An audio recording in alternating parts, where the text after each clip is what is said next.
el portero. Al fin había terminado ese tedioso trabajo. Hoy era uno de esos días en los que simplemente caminar por la calle era equivalente a tomar una ducha.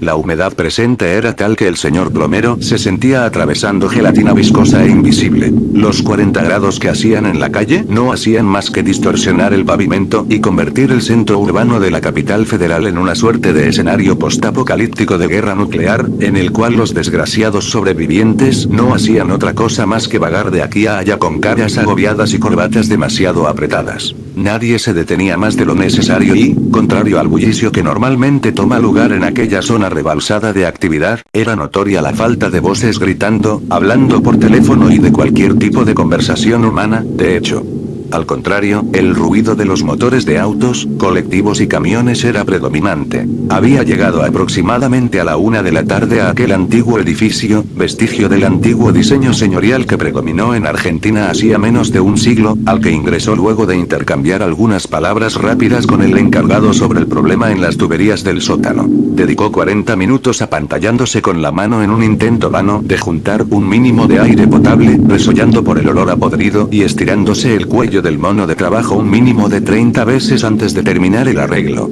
Necesitaba una ducha con urgencia, pues sospechaba que esos 40 escasos minutos ahí abajo habían fermentado un equivalente a 100 años al hedor esparcido por sus axilas. Era evidente la mancha de sudor que se había expandido rápidamente por la ropa, y cualquiera diría que ese detalle era algo que no podía faltar en el uniforme de un plomero, al igual que la despreciada y famosa raya del culo, y de eso él estaba muy orgulloso, pues se mantenía en un estado físico óptimo para su edad y todavía no contaba con los famosos flotadores que propiciaban a mostrar la parte baja de su anatomía. Sin embargo, y a pesar de su profesión, el señor plomero era de esos raros especímenes que nunca terminaban de acostumbrarse a la suciedad inevitable que conlleva su actividad, y no era extraño para él ducharse entre cada trabajo terminado. Una vez juntadas todas sus herramientas y con su caja en mano, echó un último vistazo a su obra de arte del día. La terminación del pegamento había quedado un poco menos que perfecta. Subió las escaleras rápidamente, ansioso de dejar de respirar aquel aire viciado. Recorrió un pasillo y abrió una puerta, más aliviado, encontrándose en el largo hall del edificio. El conserje no estaba allí, pero había dejado una nota en el escritorio de vigilancia, que escribía: regreso en 10 minutos. En el lugar había varios sillones de cuero esparcidos a lo largo, pero sin embargo, y a pesar de estar tentado, no se sentó. Corría el riesgo de dejar el mueble con olor a pasta y sudor, y más terrible aún, manchas de grasa. Así que se acercó a las puertas de vidrio abiertas que daban a la calle y apoyó la caja de herramientas en el suelo. El calor seguía siendo igual de atroz que hacía un rato, y esa, al ser una callejuela estrecha, provocaba que el humo de los autos y colectivos que pasaban tardase un tiempo en disiparse. Divisó una roticería pequeña en la vereda de enfrente, de la cual escapaba un fuerte olor a aceite frito. Un cartel mostraba una oferta bastante tentadora de milanesas con papas fritas, así que sacó su billetera del bolsillo, cuando escuchó casi al lado de su oído el sollozo de una mujer. Se giró bruscamente, encontrándose con la pared del costado de la puerta. No había nadie allí, pero el volumen de la voz que había escuchado había sido casi como si le estuviesen susurrando al oído. No entraba en la categoría de conversación a una distancia normal. Y lo escuchó nuevamente. Una mujer que no solo parecía que lloraba, sino que se ahogaba. Ruidos entrecortados y gorgojo de saliva mezclados con jadeos sonaban muy cerca de él, pero de una manera muy peculiar, como si... Y terminó de descifrarlo girándose hacia la pared contraria, quedando de frente con la placa dorada con botones de la cual salían aquellos ruidos mezclados con la estática inconfundible de las radios. El sonido salía de las ranuras del portero metálico destinadas a comunicar a los residentes con los recién llegados. El plomero se acercó rápidamente a una vez que su cerebro elaboraba varias teorías, siendo la más factible de ellas que se tratase de una persona con una emergencia de salud. Un ataque de asma, una reacción alérgica o peor aún, un paro cardíaco. Sin embargo, y como pasa a menudo en situaciones de este tipo, su cerebro no se detuvo allí, sino que surgió veloz como un rayo la palabra asesinato cual cartel de neón rojo anunciando que había habitaciones disponibles. Imaginó a la víctima, una mujer joven, huyendo de su marido, el cual, luego de haber descubierto mensajes sospechosos en su celular, no había podido controlar su furia, alimentada por el herido orgullo, y se había abalanzado contra ella persiguiéndola hasta la cocina, el lugar donde usualmente se hallaban los teléfonos porteros. Forcejeos apresurados, ella no puede apartarlo, en la lucha su espalda choca contra dicho teléfono, descolgándolo. Y el asesino la estaba estrangulando en ese preciso instante. Señora. ¿En qué departamento está? El plomero gritó acercando el oído a la placa para oír más sonidos angustiantes. Después de unos interminables segundos en los que solo pudo escuchar la estática, surgió la voz de la mujer que casi, de manera inentendible y con un aliento casi inexistente, logró articular. Séptimo B, y luego, estática. Consideró en ir a buscar al conserje, pero descartó esa idea rápidamente.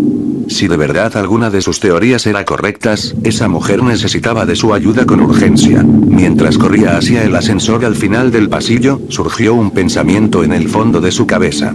El mismo duró solo un segundo, pero fue lo suficientemente perturbador como para ponerlo aún más ansioso. No había escuchado ninguna voz de hombre. Entró al cubículo con una exhalación, cerró con brusquedad la reja corrediza y aplastó la mano sobre el botón con el número 7. El artefacto se puso en marcha con un ruido casi doloroso, como de engranajes viejos y poco aceite. Esperando, el señor plomero se preguntó si la mujer estaba en tal apuro en medio de su ahogamiento que, en vez de llamar por teléfono a una ambulancia, decidió acercarse al portero, en el cual su posibilidad de ser escuchada se reducía a la mínima. La parte de su mente que más se alejaba de lo solidario le recordó que los secuestradores cada día encontraban nuevas formas de llevar a cabo sus operaciones.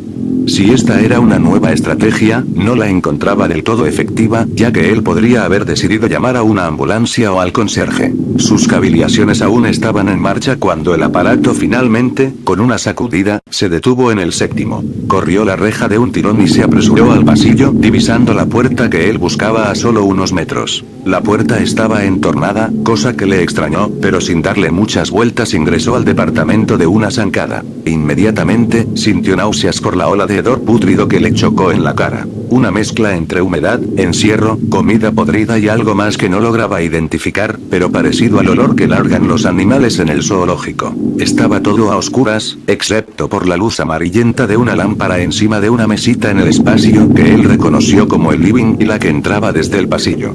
A su derecha estaba la cocina con la puerta abierta en su totalidad, y el teléfono colgaba del cable torzado conectado a una placa dorada con un botón, lo cual era lo único que llegaba a distinguir con claridad, junto con los azulejos.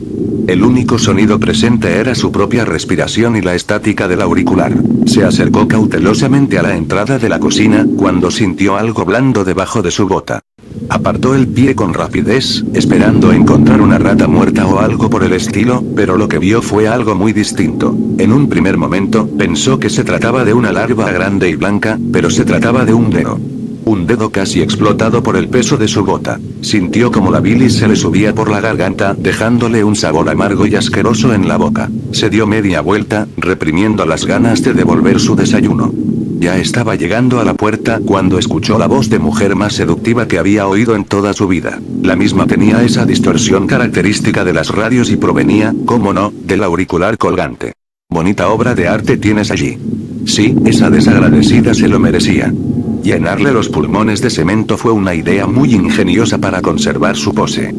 La voz hablaba en un tono sensual y atrayente, y aunque el señor plomero se considerase una persona bastante imperturbable, aquello lo descolocó por completo. Su corazón se saltó un par de latidos, le faltó el aire y sus piernas temblaron. Y no era precisamente porque una voz le estuviese hablando desde un auricular en un edificio en medio de Buenos Aires. Y ella también, podría haber dicho que no desde un principio. Tuvo lo que se merecía. Y la peor de todas, siempre desvalorizándote, haciéndote sentir menos que tu hermano. Sola en su cama murió la desgraciada, sin su pródigo acompañándola, rociada en su propia orina. Una ola de furia le ganó a la incredulidad, y de un solo paso entró nuevamente a la cocina y arrancó con violencia el cable de la placa. Pero no sirvió de mucho, pues al cabo de unos segundos, la voz surgió nuevamente, pero esta vez desde las rendijas de la placa. Pero la galería de arte que construyes necesita de una última pieza. Una que opaque a todas las demás, pues mujeres sin valor solo pueden ser embellecidas hasta cierto punto. Y de las rendijas, junto al botón, surgieron un par de dedos largos y estilizados con las uñas pulcramente pintadas con esmalte rojo, moviéndose insistentemente y golpeando contra la placa de metal. El conserje no volvió a encontrar al plomero, aunque su caja de herramientas estaba en la puerta del edificio. Llamó a su agencia, pero ellos tampoco podían localizarlo, pues su celular estaba apagado y tampoco había hecho acto de presencia en el lugar.